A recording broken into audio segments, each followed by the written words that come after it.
Sergeant Major. It does not get any higher than that as an enlisted man or woman in the United States Marine Corps.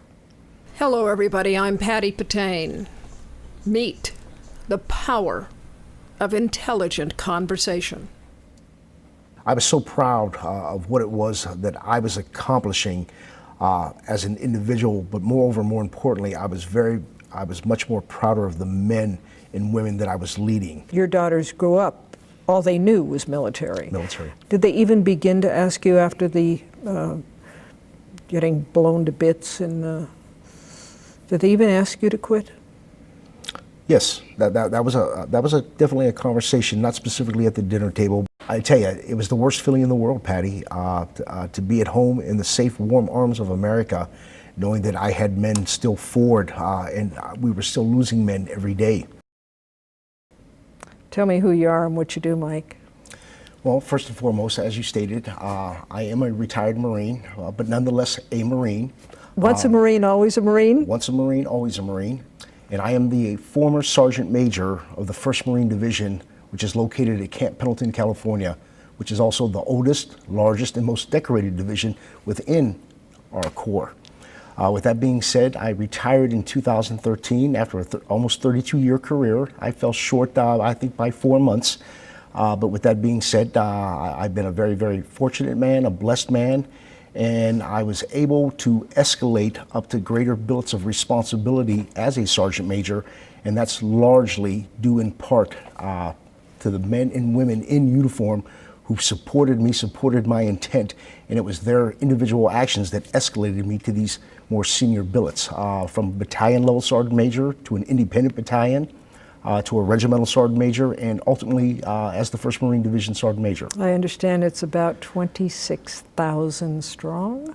At that time, when I retired, we were just about 26,000 strong. Under your command? Under the command of the commanding general, which was then Major General Ron Bailey, and I was his Sergeant Major, but I shared in that responsibility with the commanding general. Those men and women were your responsibility in the field?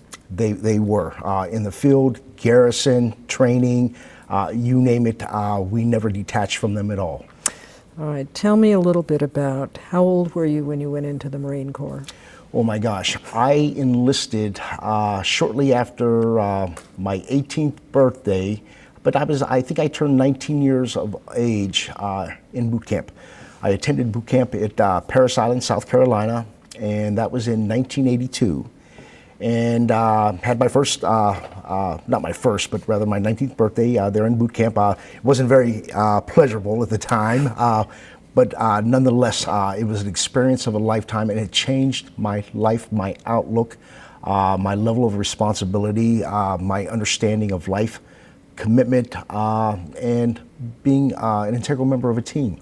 Well, I know you now.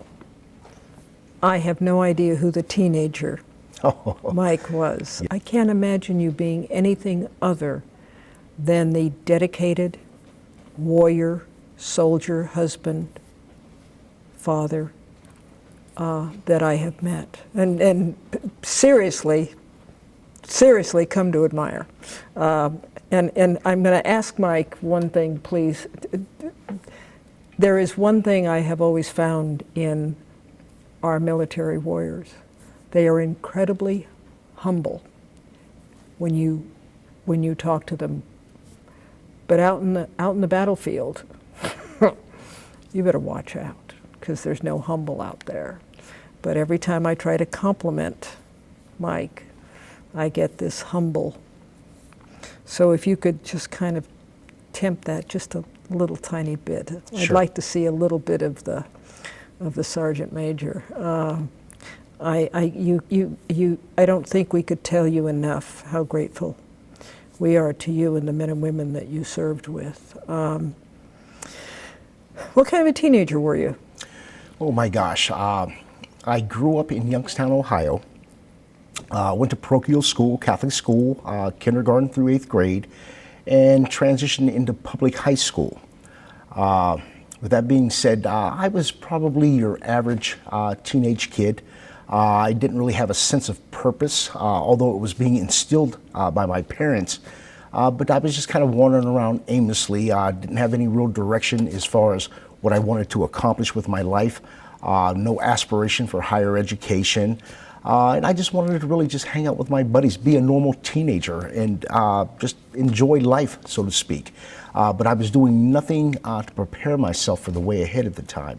But you know, I was never in trouble with the law or anything like that. You know, I would get into things that would upset my parents, friends, neighbors, you know, whoever. But Typical. Just the typical normal teenage boy. Yes. Why I the was. Marines? Well, you know, it's funny. I was just freshly graduated from high school, and I had a nowhere job. I was working at a pizzeria, flipping pizzas at the time. And fortunately for me, there was a Marine recruiter who actually walked through the door. I could tell that he was a military service member. I didn't know specifically that he was a Marine because he was not in uniform. But you could tell by the way he handled himself. The way he carried himself, the way he conducted himself, the look of confidence, the mature attitude about himself. I knew that there was something different about this guy. So I just happened to be waiting on him. And to his credit, you know, he asked me, hey, how long do you plan on doing this in your life, flipping pizzas? You think you're gonna get rich doing this? And, you know, I was smart enough to know that I'm never gonna get rich doing, making pizzas. But with that being said, he says, hey, listen, if in fact you're up for an adventure and you want to change your life and you want to escape your environment here, I could show you another world or lead you into another world that would really broaden your horizons and really paint the picture for you. So he handed me his card, and I didn't really have any reservations when he handed me the card. I thought about the things that we had discussed. And the next day, I actually went down to the recruiting station down there to actually meet with him personally, because he had invoked my senses. You know, I was fascinated by some of the things that he had to say, and I wanted to find out if, in fact, it was really true. So from that point on, he really extended his hand to me. His name was Sergeant Larson. That was my recruiter back in late 1981, early 1982. And I've never forgot the gentleman, and he actually changed my life.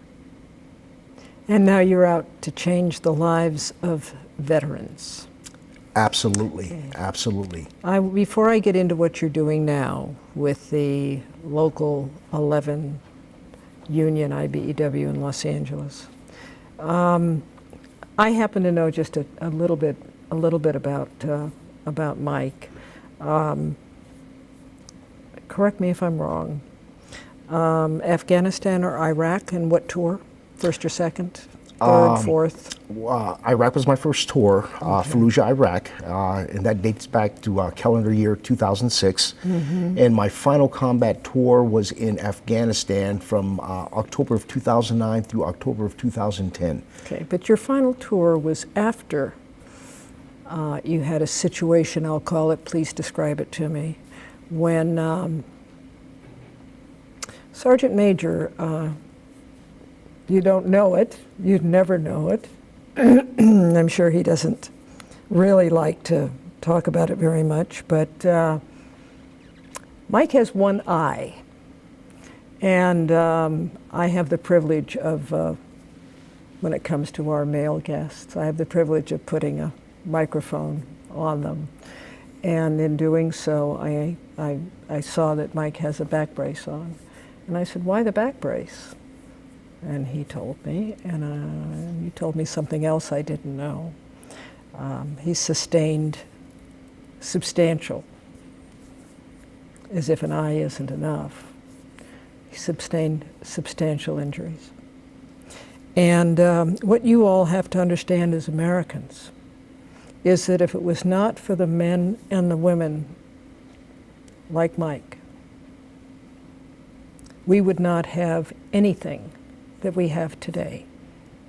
We owe them everything, because you would not have anywhere near the life you have. It may not be the best life you think you should have, but you wouldn't have anything near the life you have in America if it was not for these men and women. And I want you to understand that. And I want you to do more than just say, thank you for your service. If I hear anybody ever say anything like that to a veteran, let's knock it off. You're not thanking them for your service. You're going to say, is there anything I can do for you? And when I asked Mike that, he said, yes, you can help me get the word out as to what I do. First a minute, we're going to talk very briefly. I want to know about your injuries. I want to know what you gave to this country physically. Well, Patty, with that being said, May of 2006, May 21st specifically of 2006, my commander and I, along with our personal security detachment, our PSD, which is a configuration of about 5 vehicles, 5 up-armored level 2 Humvees. We were out doing a site survey in a place called Habania, and we were preparing to rip out with the 110th National Guard. I believe that was the unit at the time, and they had completed their tour, and they were preparing to transition back to the continental United States. So we were assuming that battle space down there, and we were going to erect our command operations center out of there. You were protecting them? Yes, yes. So with that being said, we went down May 21st to conduct a site survey down there to see what the layout, the configuration of the installation actually offered down there so that we could prepare to conduct our own transition down there. While we were en route back to the MEB, or Fallujah proper, just south of ECP-5, right around the Shark's Fin, I always rode the lead vehicle of our PSD.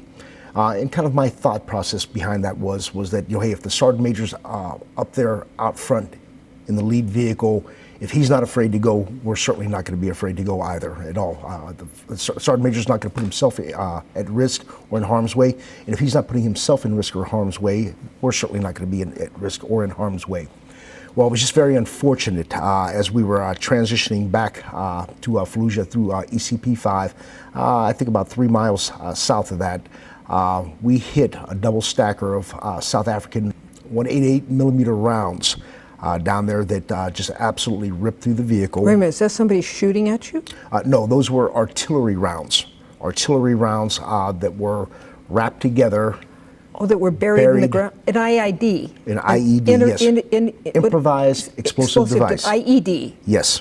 And you hit one of those? Yes, it was your lead vehicle? It was command detonated, yes. What is command detonated? It means somebody with a was remote waiting for you? Was waiting for us, and as soon as our vehicle passed over the buried IED, boom. It ignited. That's correct, and exploded. What happened? Well, what I seem to remember, I never recall losing consciousness at all, but I was pretty well dazed.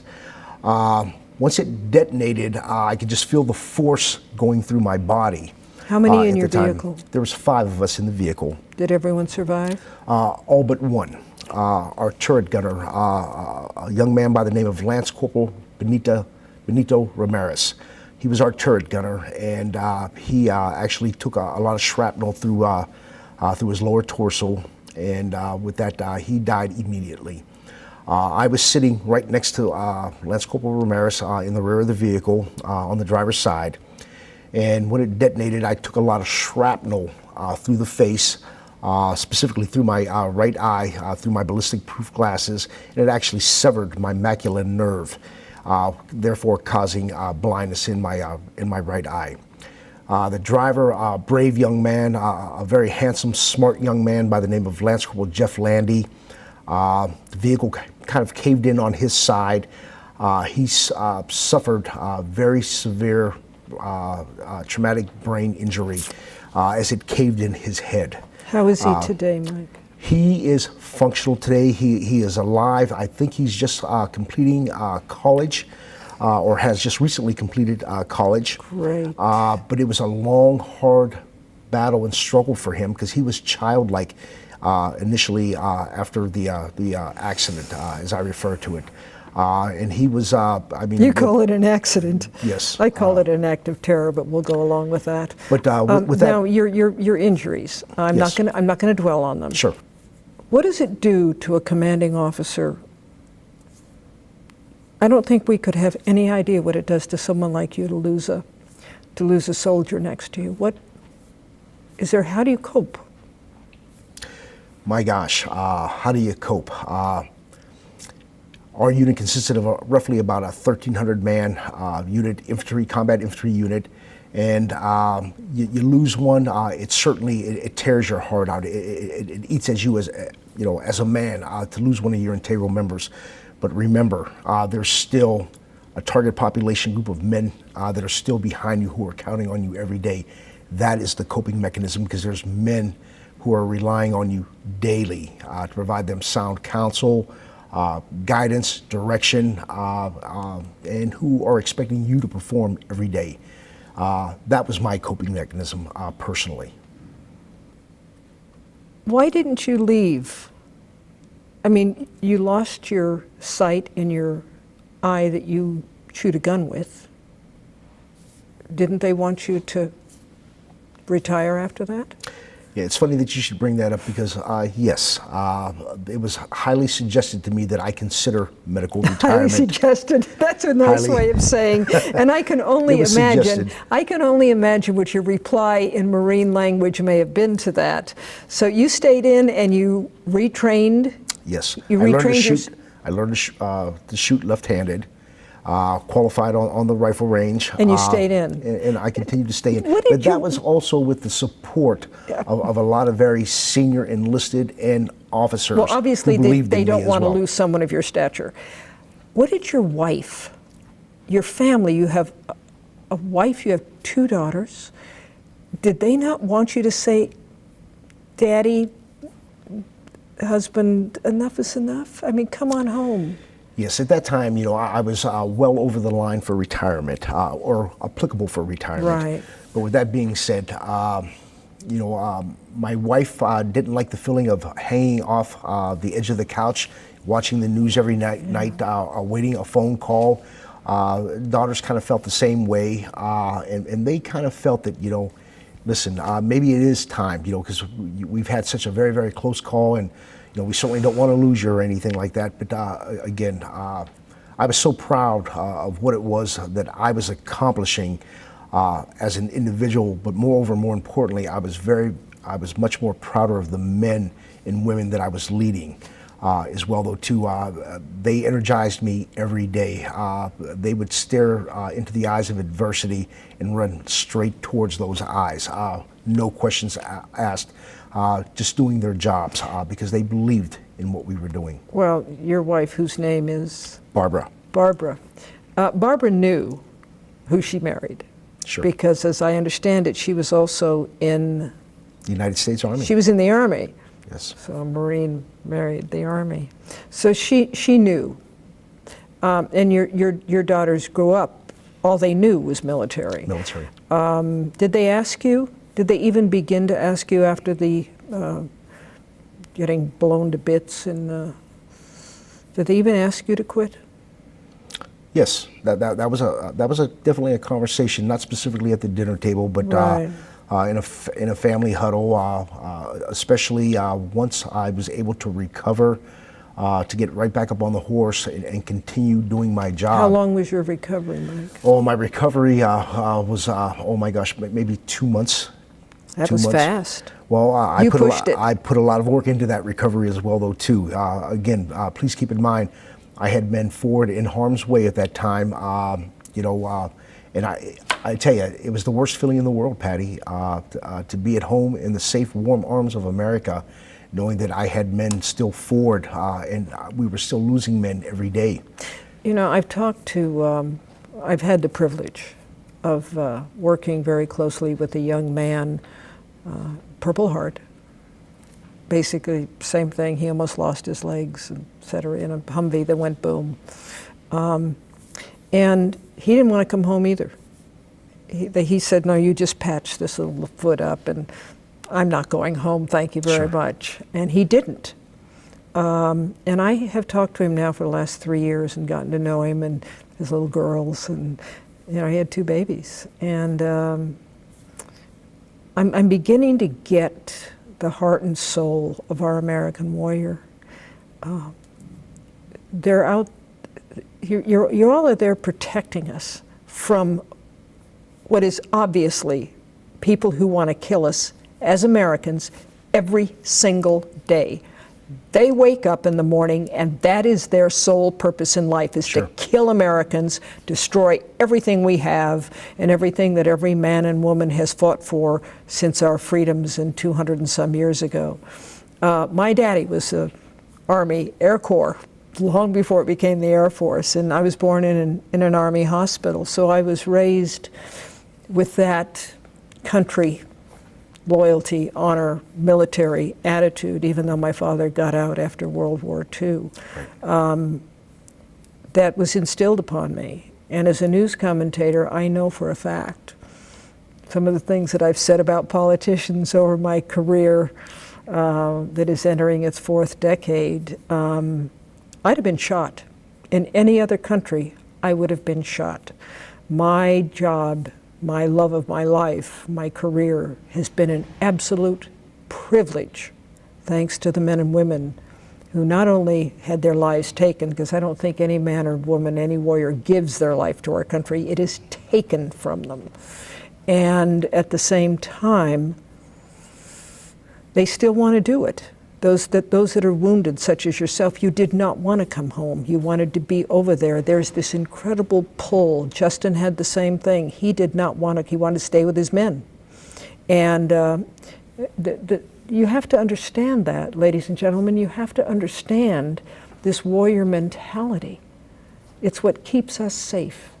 It's keeping us alive today in this world that is just a bit all messed up. And I'm sure that you've got still in every branch of the military, including your beloved Marines, they're over there fighting every single day to keep the barbarians away from us. I'm going to ask you, I already know the answer. Given the would you go back in a heartbeat? I retired, like I stated, in 2013. Did you really want to in your heart, though? No. No, okay. No, I did not. You know, if the Marine Corps would have allowed me to stay 40 years, I would have stayed Marine 40 years. But obviously, by federal law, enlisted men retire at 30 years. But please note, though, Patti, I almost served 32 years, so I was given a gift well beyond many others to be able to stay upward of 32 years, given what I brought to the table and, of course, the ability of responsibility that I assume. So, again, I consider myself a very blessed man for being given what I had at the time. Now, not that my opinion has changed any at all, but you know what? We have very prominent leadership in our Marine Corps, in our United States Army, Navy, Air Force, National Guard. It was time for me to get out of the way for other young leaders who brought new ideas. They were a breath of fresh air, new tactical ideas and so forth to make their way through the military services, and of course to deal in combat with what our world is currently dealing with right now with regards to ISIS. The barbarians. The barbarians. The barbarians. They're just barbarians. There is no civilization in their environment. There is no civilized behavior. You don't cut people's heads off. I mean, this is just, it's insanity. Right. And I know it'll be defeated. We've got men and women like you serving, and I'm safe today because of you. Let's see, the next phase of your life. You're a very young man. You're in your early 50s.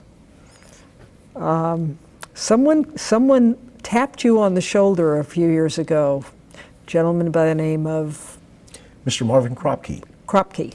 Yes, Marvin Kropke, whom I have come to learn and I have had the privilege of meeting. He's a Vietnam veteran, Purple Heart.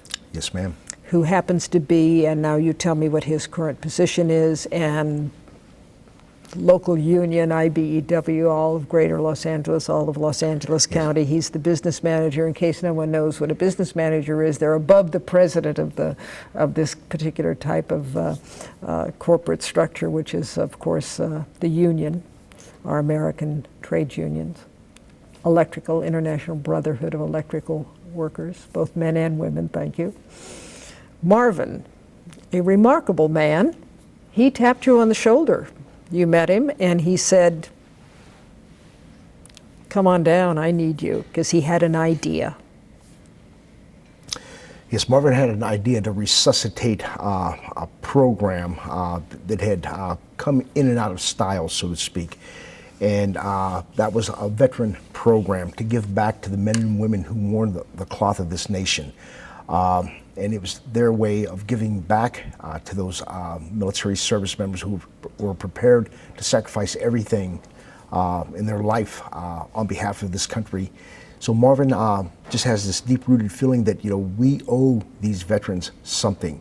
And what he wanted to provide for them was opportunities and options for a life-sustaining career, a career that would provide not only for themselves, but for their family, tangible and intangible, health, medical benefits. And as we all know, one bad medical bill can turn your life upside down. Even though you have VA, I mean, that doesn't, yes, that doesn't fix everything today. No, I mean, I'm not going to go into the VA hospital system. I'm not going to even go there. But let's just say it could use some improvement. Okay. Sure. And I think they're steadily working towards well, those they're getting there, improvements. not fast enough in my humble opinion, but that's Sure. okay. So the trade union, all I'm going to talk about right now is the trade union, and I'm going to narrow it down to IBW. They have a phenomenal health program for them and your electricians, apprentices, boot camp, Yes. pre-apprentice, phenomenal. Retirement, beyond anything I've ever learned in all the years of broadcasting. So Marvin tapped you on the shoulder and said, I want you. I mean, first the government said, come on down, and you took 32 years of your life and became a highest ranking Marine that any enlisted man or woman can attain. Sacred air that you have breathed. That's very sacred. Not very many of you. So he said, come on, I need to do this. And you have now, tell us about what Marvin wanted you to do, what your title is, what you have done, and what you are doing. The goal was 50% of every apprenticeship class being veterans. And the average class, historically, when I came on 2 years ago, was about 30. So we're looking at 15 of those warm bodies being veterans from the armed now, forces. Is this 30 graduates every day, every week, every month, every year? The goal was ultimately to build this union to being 50% of veterans, you know, and that's not freezing John Q. Public out at all, because we need the men and women from our community as well. I understand that they go to the top of the line.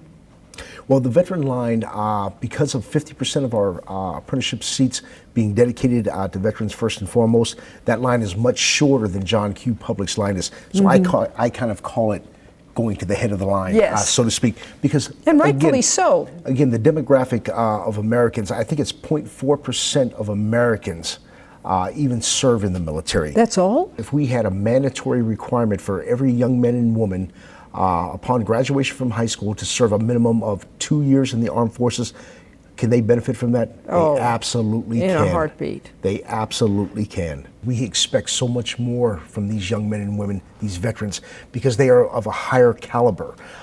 They understand teamwork, they understand discipline. My gosh, they've come from a very regimented lifestyle. They understand reliability, dependability, accountability, responsibility. And these are the men and women that we are seeking, because our jobs, our contractors, the performance of our work demands all of those attributes And right safety. there. You're dealing with electricity, it can kill you. Exactly. Tell me about bringing women into this. I mean, do women really want to be an electrician? I mean, look, if I were an electrician, I wouldn't have fingernails. I mean, come on. You know, how's it going? I tell you, women are a very